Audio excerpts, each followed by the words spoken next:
Inkinga yethu sifuna ukubambatha amanga kakhulu uma kumele kukhulunywe iqiniso. Yingakho ezinye iy'londa zingasoze zaphola. Sanibonani ngibuya nonke Ndlovu TV le sizokubheka umsindo ngamaskandi omunye othinta uKhuzani nabaculi kade sisebenzisana nawo phambilini. Right, emlandweni wamaskandi sesiyazi ukuthi izinto y'phanjaniswa ngamabomu. Ziyagubhuzeliswa izinto, zisongwe, zifakwe lapho ey'fakwa khona emasrankini ngoba kusuke kubayela iqiniso. Iqiniso akumelanga silibalekele. Siyazi ukuthi umsebenzi kaKhuzani ubaluleke kangakanani. Siyazi ukuthi iy'nkulumo ziqale nini ukuthi endimeni kamaskandi zande nini. Siyazi abantu aba-behind lokho kwi-character assassination yedlamulenze, siyakwazi lokho. Kodwa ukuthi mase kufika iy'khathi lapho abantu kumele bephile khona iqiniso, belikhulume njengoba linjalo, bengafuni ukulikhuluma belibambathe.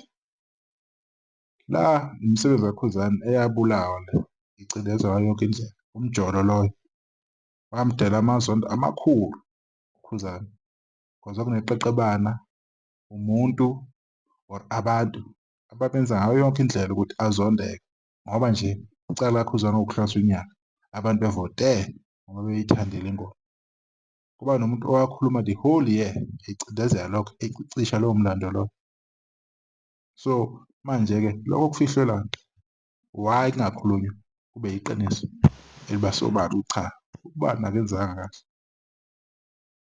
And nalama-tag esizipha wona ukuthi siyini, senza ini, umkhulumeli kamaskandi, unjani njani, ubani bani wepiyano, we-hip hop, wonke la magama siwathathaphi, siwanika obani. Siyibeka thina, uma siyibeka thina-ke ingane singawalandeli la magama ethu lawa. Siyazi ukuthi abantu bayalisaba iqiniso, ngiyambambatha vele.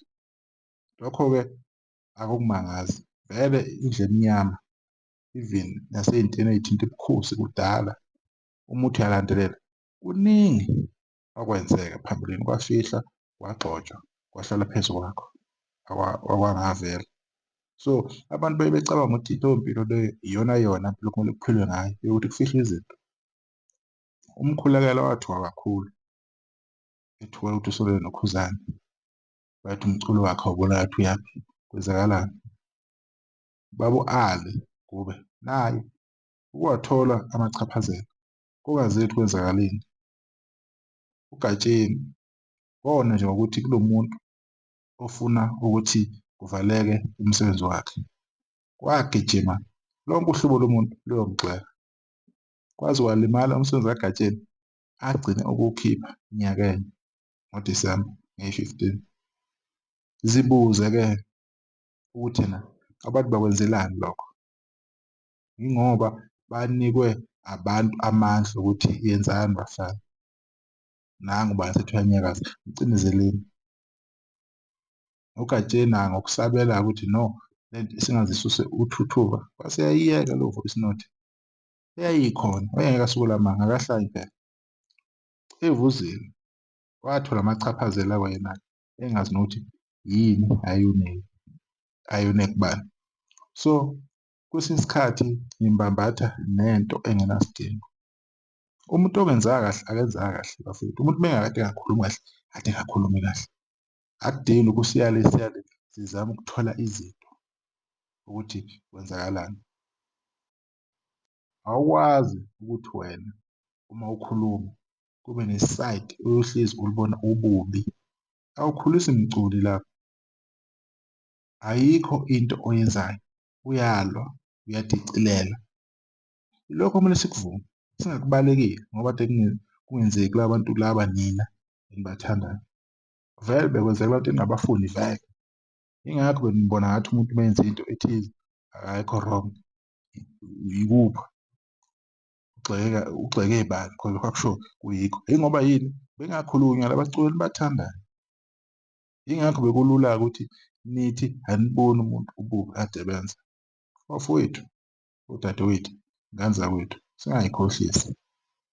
Amagama esiwakhulumayo nezinto esiyikhulumayo zibuhlungu, ziyalumela, ziyasalela ey'nhliziyweni zabantu.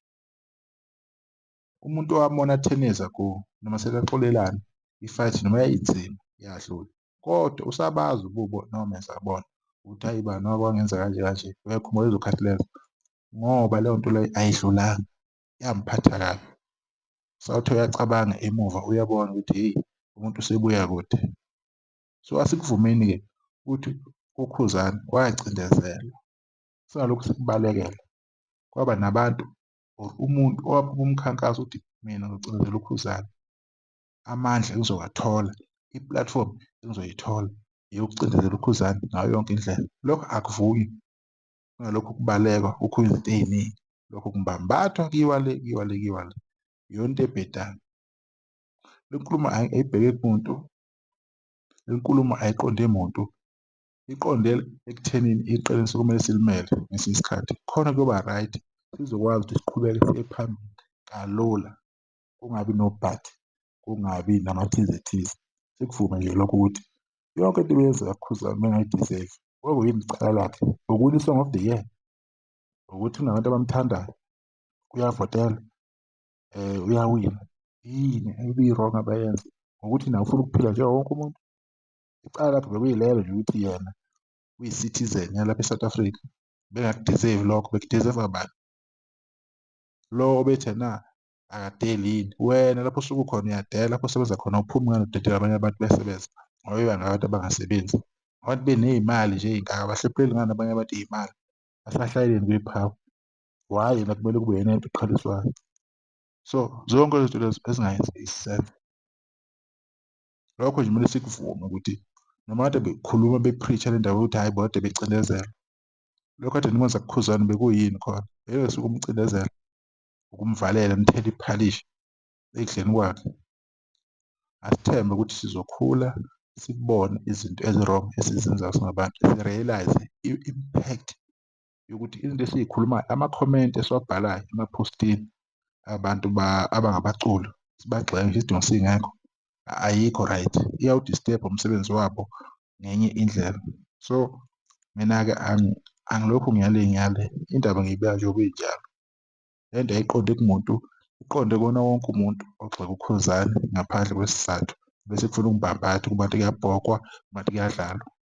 Le nto beniyenza kuKhuzani lokuthiwa i-character assassination, benimbulala yena uqobo lwakhe, nimvala, nimcindezela. Kodwa ngenxa yokuthi uKhuzani unamandla, umculo wawuphiwe, angeke nize niqede ngayo. Sekahle ngiyabonga.